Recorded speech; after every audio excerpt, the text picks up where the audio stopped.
رزق میں برکت کا ایک بہت بڑا ذریعہ شکر ہے۔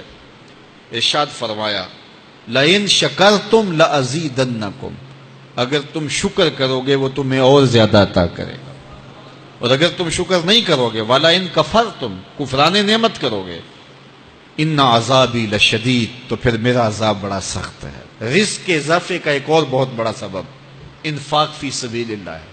اللہ فرماتا ہے جو تم خرچ کرتے ہو تو جو چیز تم نے نکال دی اس کی جگہ اللہ تمہیں اور عطا کر دیتا ہے۔ بعض کا ہمارا یہ ہوتا ہے کہ کوئی آدمی مالی بحران میں آ گیا تو وہ کرتا کیا ہے کہ جو راہ خدا میں دینے کا کھاتا تھا پہلے اسے کلوز کرتا ہے، یہ فلاں مدرسے کو دیتے ہو یہ بھی بند کر دو، یہ مسجد کو دیتے ہو یہ بھی بند کر دو، یہ فلاں غریب کو دیتے ہو یہ بھی بند کرو، حالات ٹائٹ ہو گئے ہیں۔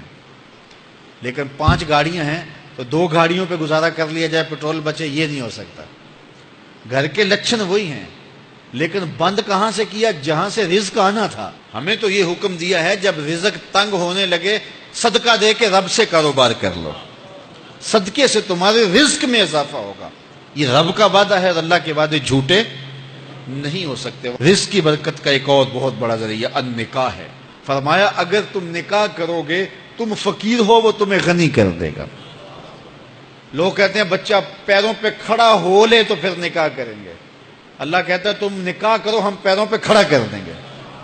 ہمارا فلسفہ اپنا ہے، اس کا حکم اپنا ہے۔ وہ کہتا ہے ابھی تو یہ اپنے لیے نہیں کماتا تو جو آئے گی اس کو کہاں سے کھلائے گا؟ میاں جس نے آنا ہے اس نے اپنا رزق لے کے آنا ہے۔ تو بچوں کی شادیاں کرو، اگر وہ جوان ہو گئے رزق نصیب ہوگا۔ اپنے اہل خانہ کو نماز کے حکم دینے سے رزق بڑھتا ہے، کیونکہ جو صبح کا وقت ہوتا ہے یہ رزق کے بٹنے کا وقت ہوتا ہے، اور جس گھر میں صبح کے وقت لوگ سوئے ہوئے ہوتے ہیں وہاں بے برکتیاں ہوتی ہیں۔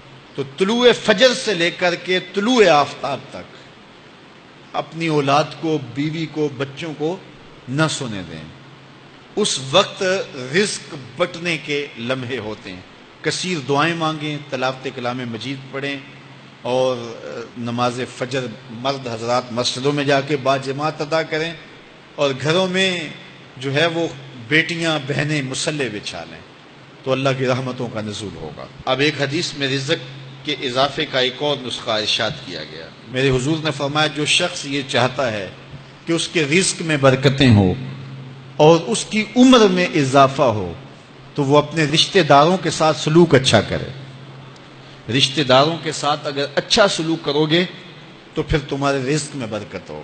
غریب ہیں تو ان کی مدد کرو، ان کی بیٹیوں کی شادیاں اپنے ذمے لے لو اگر اللہ نے آپ کو وسعت دی ہے، ان کی پریشانیاں بانٹ لو، ان کا قرضہ ہے تو اتارنے کی کوشش کرو، ان کو مشکلات سے نکالنے کی کوشش کرو۔ تم ان کو مشکلات سے نکالو گے اللہ تمہیں مشکلوں سے نکالے گا۔ تمہارے رزق میں بھی برکتیں ہوگی اور تمہارے مال میں بھی برکتیں ہوں گی۔ فرمایا بہتر صدقہ وہ ہے جو ناراض غریب رشتہ دار کو دیا جائے۔ اگر وہ پھنس گیا ہے، مجبور ہے، ناراض ہے، تو اس کو اگر دیں گے تمہارا نفس اس میں شامل نہیں ہوگا، تو یہ افضل صدقہ ہے جو ہر صورت میں قبول ہی قبول ہے۔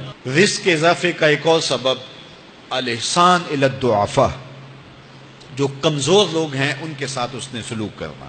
الانفاق علی طلبۃ العلم، طالب علموں پہ خرچ کرنا، یہ بھی رزق میں اضافے کا سبب اور ذریعہ ہے۔ وہ حضرت بابا فرید نے کہا نا 6واں رکن دین کا روٹی ہے۔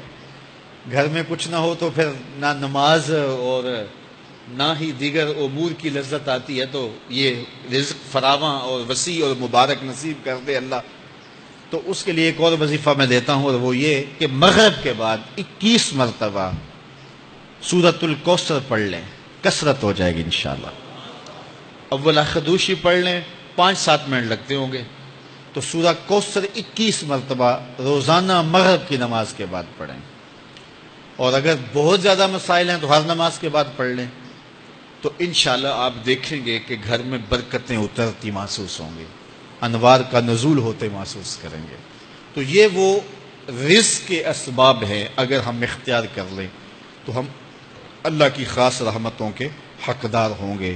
اللہ ہم سب کو رزق حلال، رزق وسیع، رزق سہل، رزق مبارک، رزق فراواں نصیب فرمائے۔